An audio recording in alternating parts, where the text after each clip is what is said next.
Puji syukur pada Allah Subhanahu wa Ta'ala sehingga pada saat ini kita masih diberikan hikmat kesehatan untuk berkumpul di aula kita ini dalam rangka saya tidak tahu nanti Wali menyampaikan maksud dan tujuan dari Bapak Ibu sekalian yang hadir di ruang rapat ini.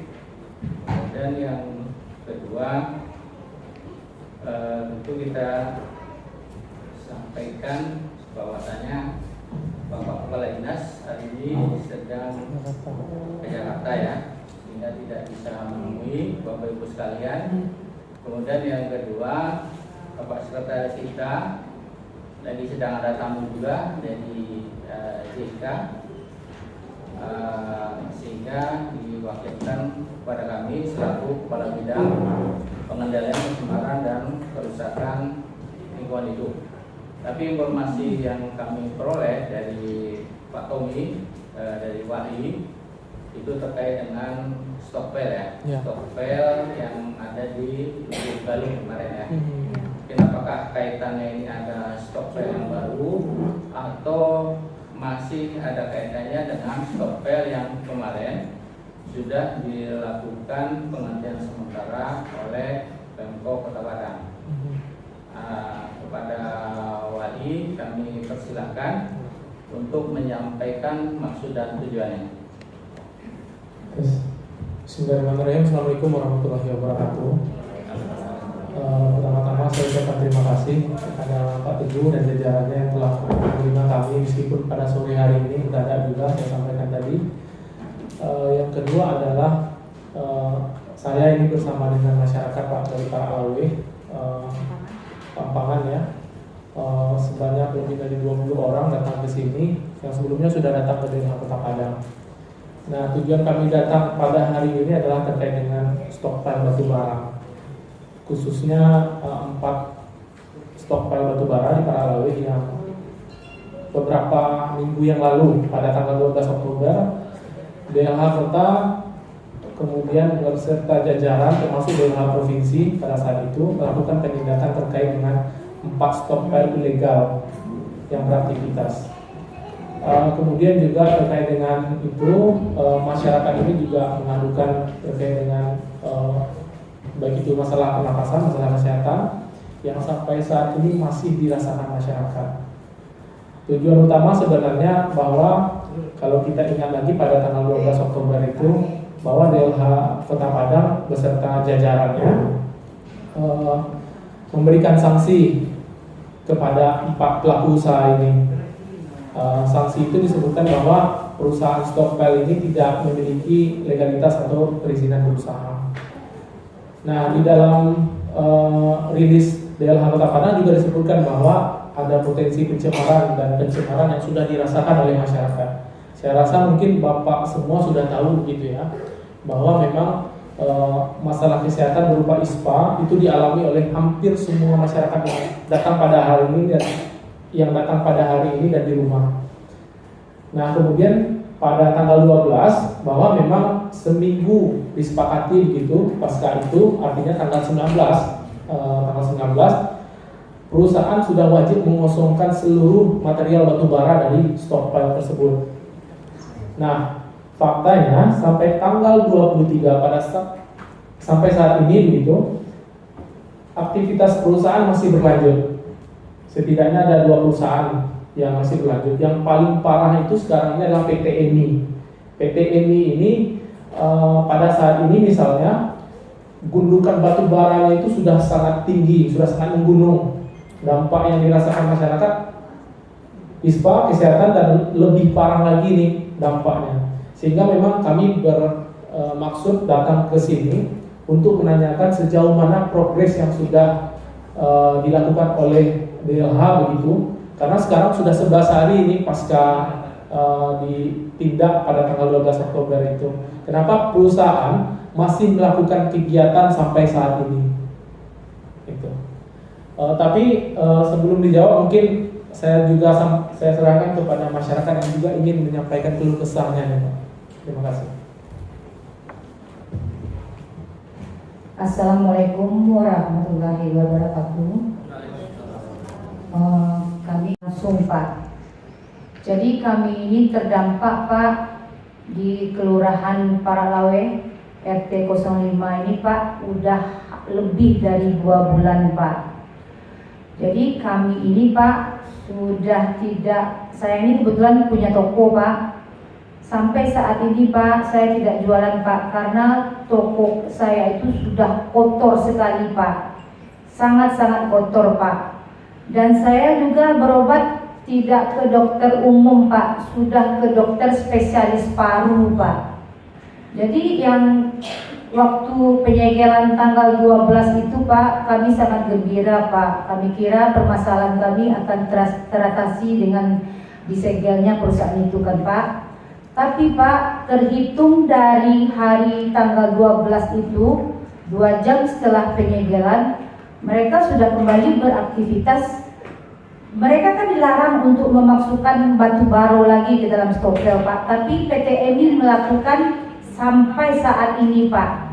Tidak hanya penyegelan itu disuruh untuk mengosongkan, tapi PT ini sampai saat ini Pak masih mengisi batu bara ke dalam stopel mereka Pak. Jadi Pak, mereka pun dalam beraktivitas Pak hampir 24 jam. Dan saat ini Pak mereka semena-mena ke kami Pak. Mereka tidak ada melakukan penyiraman yang istilahnya meminimalkan abu yang tersebar ke tempat kami Pak. Jadi saya sebagai orang yang paling dekat di sana Pak, saya tidak ada lagi di toko Pak. Paling-paling sekitar 1 jam 2 jam karena kebetulan saya RT di situ. Kalau ada warga yang perlu dengan saya, baru saya ke tempat saya Pak. Karena kalau saya di sana Pak, nafas saya sesak Pak. Karena yang kami hirup tuh Pak sangat-sangat kotor Pak. Bapak kalau melihat mungkin geleng-geleng kepala Pak. Hitam semua Pak, dari depan toko, kamar, WC, peralatan rumah tangga semuanya hitam Pak. Alas-alas kasur pun hitam Pak. Jadi kami kalau seperti itu Pak tidak bisa hidup dan berusaha di tempat kami Pak. Sementara kami itu bukan mengontrak di sana Pak. Kami orang lama di sana Pak. Orang yang paling lama, saking lamanya kami punya pusako tinggi di situ Pak. Jadi Pak, kami berharap Pak, permasalahan kami ini Pak segera diselesaikan Pak. Ini warga saya Pak, ada yang membawa anak kecil Pak. Itu dari mulai terdampak Pak sampai sekarang nggak sembuh-sembuh Pak demamnya. Itu juga Pak. Jadi kami semua di sini Pak rata-rata sudah berobat semuanya karena batuk, karena sesak nafas. Dan juga kami yang punya usaha di sana Pak, tidak ada lagi bisa membuka untuk usaha kami Pak. Gimana orang mau duduk Pak? Seperti saya Pak, jualan kopi, jualan teh. Gimana orang mau duduk? Apakah nanti kopi orang udah bercampur sama abu batu bara Pak? Cobalah bayangkan Pak, penderitaan kami di sini Pak. Yang anehnya itu Pak, sudah disegel tapi masih juga beraktivitas sampai saat ini Pak. Demikian saja Pak, terima kasih Pak. Pak Johan mau bicara? Mau menenggak? Mau menyampaikan Pak? Oh ya Pak, ada Pak RW juga datang nih Pak. Silakan Pak. Waalaikumsalam warahmatullahi wabarakatuh. Terima kasih kepada Bapak Kepala Provinsi dan Bapak Wali, Ibu dan dari para ahli dan bambangannya. Oh ini Pak, langsung aja Pak. Saya RW 12 Pampangan, RT 4 dan karena dampak sekarang Pak RT 2 dan RT 3. Jadi yang posisi stopel SI sekarang Pak mungkin sudah tahu Pak, SI itu dulunya mengontrak ke Perindo dia mengontrakkan lagi ke 3. Jadi sekarang batu bara yang di SI itu udah dikeluarkan yang di stopel Perindo. Jadi yang di stopel Persada sekarang belum dia surat-surat keluar Pak. Sementara kita di sana tinggal Pak, ngiri sekali Pak. Ngiri sedap Pak, betul Pak. Apa yang ngiri sedap? Kita selama ini nggak tahu dulu ini operasi batubara ini udah dari Januari, sebelum Januari Februari itu kita sudah kena dampak Pak. Jadi yang terbesar ini baru sekarang Pak. Dulu pun ada bukti-buktinya, foto pun kita ada Pak. Yang ini lagi Pak terbakar Pak batubara ini Pak. Kalau dia terbakar itu udah mengandung apa itu Pak? Racun. Itu yang kita hidup tiap hari Pak. Nah, tahan Pak. Itu yang dirasakan. Tapi saya memang mungkin kelalaian atau apa sebagai warga dan RW sana mungkin dulunya perusahaan ini aman-aman Jawa. Karena batubara bukan batubara yang dapat yang limbah sekarang ini yang diisi dengan di Peraklawe di sekitarnya di Kecamatan Lubek lah. Bukan ini batubara yang masuk dulu Pak. Batubara yang kelas A atau yang tinggi lah dulu. Bisa lah diterima dengan masyarakat. Tapi seandainya ini ada izinnya Pak, ada izinnya resmi, tapi dampak lingkungannya dari dulu nggak ada untuk masyarakat, tidak ada sama sekali. Andai pun ada, tidak tahan masyarakat, tidak tahan. Kalau ini yang diderita oleh masyarakat dengan dampaknya penyakit aspa dan makanya. Tapi yang lebih ngilu sekali lagi Pak, bukan penyakit yang sekarang. Seandainya 5 tahun atau 10 tahun yang akan datang, kalau ini penyebabnya penyakit yang kena virus dampaknya pada lingkungan dan anak-anak nanti, siapa yang bertanggung jawab? Siapa yang bertanggung jawab? Belum tentu bisa jawabannya sekarang, belum tentu, belum ada yang kita yang pastikan bisa menjawabnya. 5 tahun yang akan datang dengan dampaknya begininya limbah batubara yang begitu tercemar di wilayah Lubek, Kecamatan khusus Peraklawe dan Bambangan. Wallahualam. Tidak bisa mungkin kami menerima begitu saja. Seandainya izinnya nanti diperbolehkan lagi batubara yang kayak ini Pak, mau mungkin entah apa yang terjadi bagi masyarakat, apa demo atau apa lagi mungkin dalam Pak. Yang satu lagi Pak, pernah kita surati dulu Pak, mungkin surat ini dibilang surat ECC Pak. Surat saya ada yang bawa, surat itu sudah ditembuskan ke Wadi belum ada, dinas pas belum kemarin ini ke camat, polsek, keramil, lurah dan yang punya stopper persada itu ada nama persada itu PT Asesa itu terakhir Pak dan Pelindo. Tapi Pelindo sendiri sudah mungkin sudah rapat dengan DLH atau yang lain. Memang itu untuk kontrol 85% kontrol, nah sebagiannya dia sewakan atau dikontrak. Tapi di Pesada Pak, di Pesada ini lain Pak. Kita udah pernah masuk sana. Ini entah curhat atau kemana sama Bapak langsung. Kita surat kita ini nggak ada pedulinya, nggak peduli bos tuh. Jadi ngiris hati. Jadi terjadilah kemarin di tanggal sebelum 12 itu penentupan kita ke DLH langsung disuratkan surat lagi, barulah ditanggapi besar hati harapan masanya mungkin walaupun tidak apa-apanya kami siap untuk bertahan diri walaupun stopping nggak ada 1 minggu atau 2 minggu berangkat nggak bayar pun nggak apa-apa, itulah kira-kira apa. Tapi mengingat dan menimbang walaupun begitu kejadiannya, kita sebagai warga dan masyarakat Peraklawe dan Bambang kalau sudah dirugikan, sudah disakiti, jadi diri. Siapa yang bertanggung jawab dengan sakit ini? Siapa yang menanggulangi berobat dan warung sudah tutup sekian, 1 bulan atau 2 bulan? Siapa yang bayar? Siapa yang bertanggung jawab? Itu Pak, mungkin lebih atau kurang Pak, nanti bisa ditambah dengan ketua-ketua yang lain atau masyarakat yang lain, atau mungkin saya ada silap, mohon maaf. Assalamualaikum warahmatullahi wabarakatuh. Bapak Ibu masih ada yang ingin menyampaikan? Bang Yoni ada yang ingin disampaikan Bang? Lanjut dulu. Tadi kan sudah disampaikan poin pentingnya. Mungkin itu Pak Teguh mungkin bisa ditanggapi terkait dengan apa yang disampaikan tadi. Terima kasih.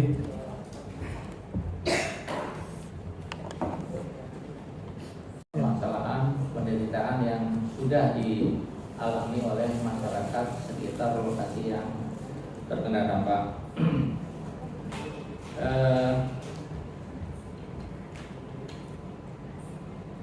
Dari apa yang sudah disampaikan, mungkin secara garis besar, yang pertama bahwasanya pasca dilakukan penghentian sementara itu masih ada kegiatan dengan cara memasukkan batu bara.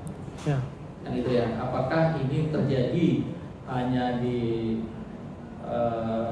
CV PTMI.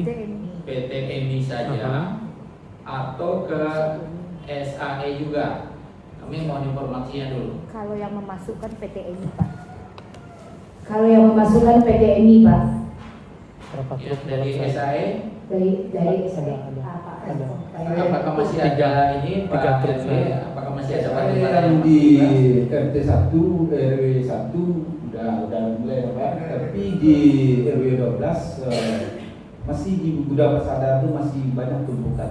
Cuma tumpukan itu gayanya sekarang terbakar asapnya itu mungkin bukan sakit kepala biasa. Ada 3 truk satu hari. Oh ya, dia yang mengeluarkan 2 truk, 3 truk, paling banyak 8 truk lah.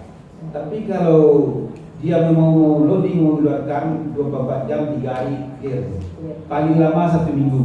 Nah, itulah kalau kita rasakan dia masukkan barang itu cuma 1 bulan sekian ribu ton. Ya masih. Oke, berarti dari PTMI masih ada kegiatan untuk memasukkan batu bara. Masih Pak, masih. Masih ya? Masih. Tambahan saya kira Pak, Silakan Pak. PT Minggu dari tanggal 3 Maret sampai sekarang sudah 7 tongkang yang masuk. Ya betul. menurut 7 informasi tongkang. 7 tongkang. 7 kapal. 7 tongkang kapal Sampai tongkang. saat sekarang Ya, 7 kapal tongkang kabarnya. yang telah masuk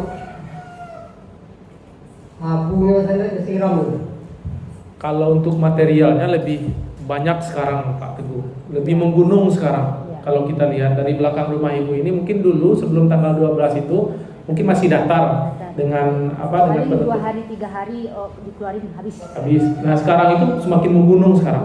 Gunung Makin tinggi. ya makin parah. Seharusnya kan mereka hanya boleh mengeluarkan saja, tidak boleh memasukkan.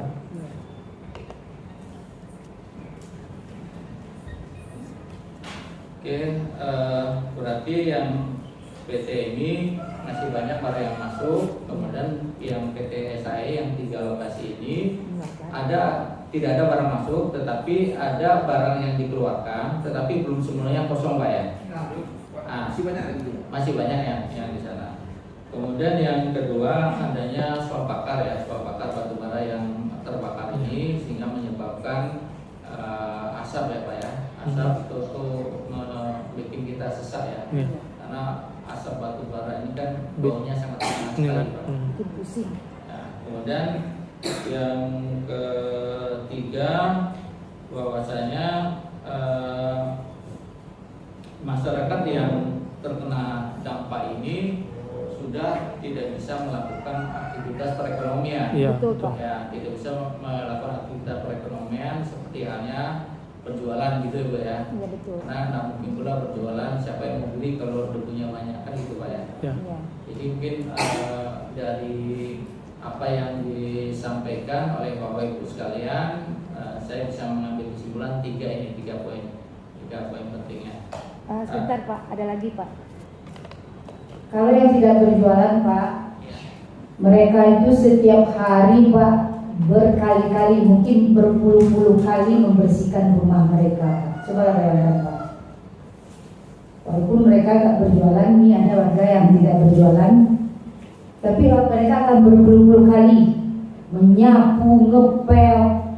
Jadi kan biayanya membengkak tuh. Kalau ngepel berarti kita harus menghidupkan air.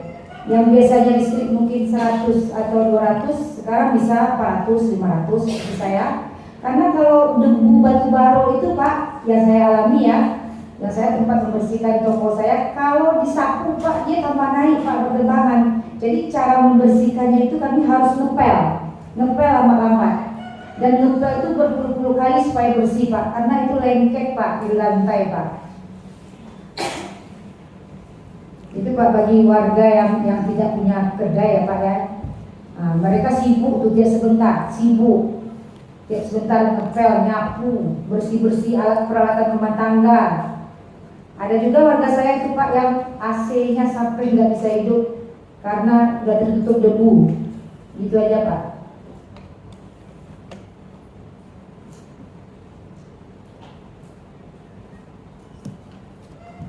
Baik, untuk kegiatan penutupan, penghentian sementara, jadi posisi kami di DLH sebagai saksi untuk penutupan yang dilakukan oleh pengawas lingkungan hidup dalam hal ini oleh DLH Kota Padang. Jadi kemarin juga kami sudah melakukan evaluasi rapat dengan DLH Kota Padang, tapi memang kami belum mendapatkan informasi terkait dengan kondisi saat ini.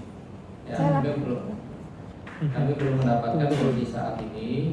Saya selalu lapor Pak tiap hari ke DLH Pak di bagian pengaduan Pak. Iya Pak, Ibu melaporkan ke DLH Kota Padang. Yang kami sampaikan bahwasanya kami di DLH Provinsi Sumatera Barat belum mendapatkan informasi dari apa yang Bapak Ibu sekalian sampaikan. Artinya informasi ini terkait dengan tenggang waktu 7 hari untuk mengosongkan, kan itu Pak ya. Tetapi faktanya jadi PT SAE itu belum semuanya dikeluarkan, dan bahkan jadi PT EMI bertambah, kan gitu ya informasinya.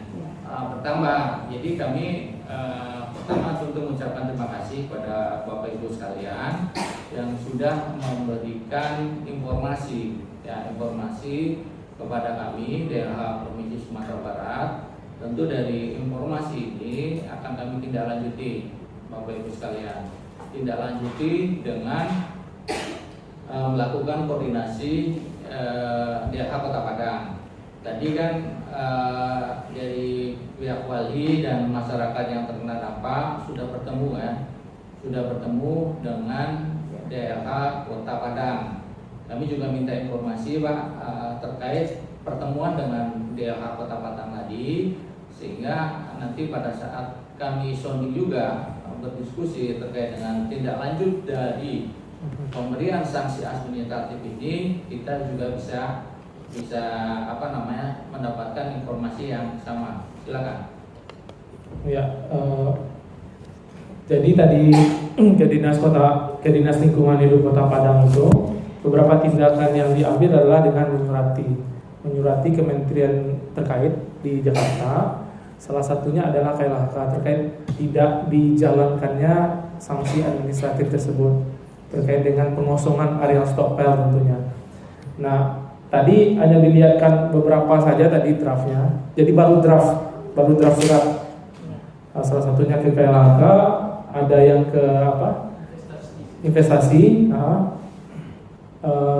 Tapi tadi kami tidak melihat suratnya bagaimana nomenklaturnya begitu ya. Karena memang seharusnya begitu pada konsep idealnya ini kan sudah seharusnya masuk dalam tahap pidana ini Pak Teguh. Karena dia tidak menjalankan sanksi administratif sehingga seharusnya sudah layak ini dinaikkan menjadi pidana begitu. Tapi memang yang menjadi rujukan DLH Kota Padang adalah dalam Undang-Undang Cipta Kerja, yaitu mendorong agar si KLHK yang berwenang begitu memerintahkan si perusahaan untuk menghentikan kegiatan. Nah, karena wewenangnya bukan lagi di pemerintah kota yang disampaikan tadi. Nah, kemudian juga beberapa tindakan yang dilakukan adalah baru berkoordinasi dengan Polresta Padang. Nah, disampaikan juga tadi koordinasi ini baru akan dilakukan pemanggilan dan pemeriksaan di minggu ini. Tapi memang ya kita belum dapat info begitu apakah kasus ini akan masuk ke dalam tahap pidana atau tidak begitu. Nah, kemudian juga tadi memang DLH Kota berjanji begitu akan menembuskan juga surat yang akan dikirimkan ke DLH Kota dari DLH Kota ke kementerian terkait itu ke Wali Sumbar dengan harapan kita bisa mengawal kasus ini bersama begitu. Karena memang disampaikan juga tadi oleh DLH Kota Padang. Kalau saya membacanya apa yang mereka sampaikan itu ketidakmampuan mereka, ketidaksanggupan mereka untuk menutup stockpile ini. Saya tidak tahu, saya bisa beropini atau beranggapan atau berasumsi ada oknum-oknum di balik ini. Kenapa misalnya area lahan yang tidak begitu luas, misalnya kalau kita bicara dengan tambak ada ribuan hektar, bisa kok dihentikan. Ini hanya beberapa hektar, tapi DLH Kota Padang ini tidak punya kemampuan begitu, seperti ada sesuatu di belakang ini sehingga ini tidak akan mungkin begitu, tidak akan mungkin ini dihentikan, cocok dengan kondisi sekarang, bahkan bertambah banyak tumpukan batu baranya begitu. Sehingga memang saya sampaikan juga tadi, selain pemerintah begitu melakukan tindakan selanjutnya, apakah masuk ke dalam ranah tersebut, kita di masyarakat juga di Wali Sumber juga berencana juga untuk melaporkan dugaan tindak pidana ini begitu, agar ada seluruh penegak hukum begitu di tingkat provinsi, baik Polda itu juga ikut terlibat dalam kasus ini begitu, agar kasus ini tidak lagi berleha-leha begitu. Kalau sekarang kan kita lihat berleha-leha, udah 11 hari pasca ditetapkannya itu merupakan ilegal kemudian ditutup, tapi tidak ada kegiatan yang cukup tegas untuk menghentikan itu. Itu kira-kira Pak Teguh yang disampaikan kepada kami tadi. Terima kasih. Terima kasih atas informasinya. Jadi sebetulnya dengan dulu Wahyu Sumbar berkomunikasi dengan kami terkait dengan Pak Stokpel ini, kami tindak lanjuti dengan mencari informasi data-data apa saja yang sudah dilakukan oleh kawan-kawan di DLH Kota Padang, dan alhamdulillah kita sudah mendapatkan itu sebelum dilakukan penghentian sementara, ya, pemberian sanksi administrasi. Tapi memang sebetulnya Pak Tony bukan membela diri, enggak. Di DLH baik di kota, kabupaten kota maupun di DLH provinsi itu sangat banyak ini yang harus diselesaikan. Bukan berarti mengabaikan pengaduan yang sudah ada, karena sangat banyak yang harus diselesaikan, sehingga ya mungkin ada beberapa hal yang terlewat kayak sekarang. Seharusnya pada saat sudah jatuh tempo, tentu kita melakukan pengecekan ke lapangan secara terkoordinasi ya. Pengecekan apa kondisinya terakhir, apakah masih ada, berkurang, atau sudah habis sama sekali, atau bahkan bertambah. Kan gitu idealnya kan seperti itu, Pak Tommy. Sehingga tidak lanjut yang akan kita lakukan seandainya dari Kota Padang akan bersurat. Tentunya Kota Padang berdasarkan verifikasi lapangan di hari terakhir. Ya, hari terakhir itu hari Jumat tadi ya. Kamis atau Jumat? Kamis lah. Kamis ya. Tanggal 19 atau Tanggal 19 hari Kamis ya. Iya, dia kan tanggal 12. Oke, tanggal 19 hari Kamis. Iya. Seharusnya itu sudah terinformasikan kepada tim untuk melakukan pengecekan di lapangan. Tapi karena mungkin dari kawan-kawan di DLH Kota Padang banyak yang harus diselesaikan, sehingga hal itu tidak terkonfirmasi kepada kami di DLH Provinsi. Kemudian terkait dengan pidana nih Pak, ya pidana.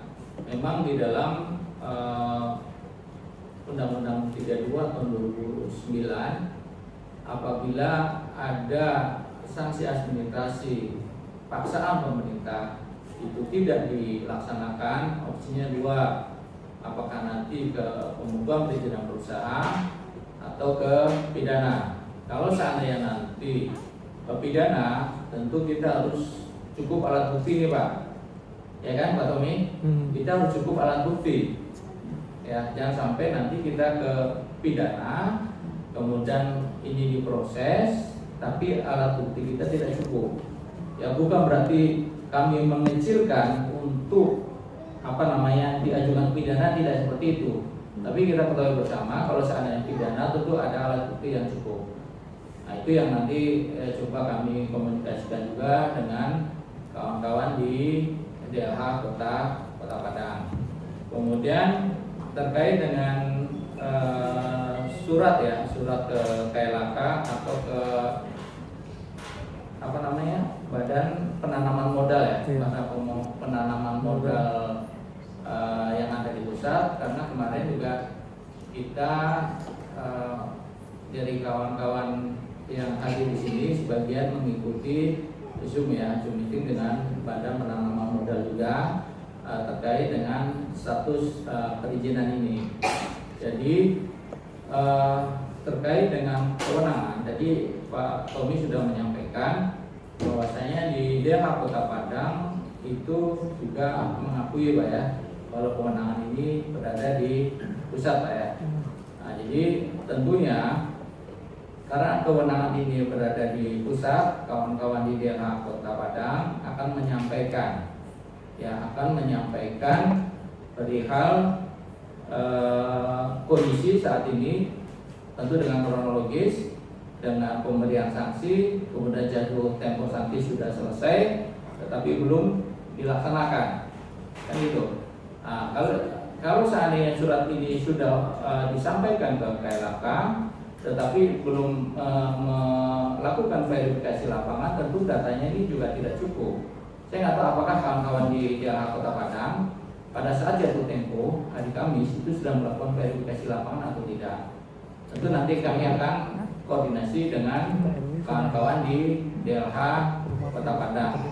Cuma mungkin kami ingin mengetahui juga nih Pak Tommy dan Bapak Ibu sekalian yang hadir di ruang rapat ini, apa sebetulnya tuntutan yang disampaikan oleh masyarakat yang terkena dampak. Yang pertama, apakah terkait dengan penghentian sementara, ya kan? Atau ada masyarakat yang terkena dampak dan ini merasa dirugikan sehingga nanti akan ada tuntutan di luar dari administratif, ya kan? Itu makanya kami ingin mendengar juga karena dari pengaduan yang disampaikan, ya kan, ke DLH Kota Padang itu kan tidak ada, dalam tanda kutip yang kami baca itu tidak ada kerugian dari masyarakat dari segi material. Ya, itu belum tertuang. Ya, apakah nanti Bapak Ibu sekalian yang ada di hari ini kan ada kerugian, kerugian tadi ada yang sakit, kemudian ada jadi sektor perekonomian juga tidak bisa karena debu sangat banyak sehingga tidak bisa berjualan. Kemudian tadi Ibu RT menyampaikan di situ ada terkait dengan pembengkakan biaya mungkin listrik, ya kan? Nah itu kan ada kerugian. Nah, sekarang tentu kami ingin mendapatkan informasi, kalau bisa nanti Pak Tommy difasilitasi. Ada Pak. Ya, kerugian apa yang disampaikan, tuntutannya seperti apa, sehingga nanti di dalam kita menindaklanjuti juga ke KLHK, tentu aspirasi dari masyarakat, keinginan dari masyarakat itu apa sebetulnya di luar dari perizinan yang dimiliki. Silakan.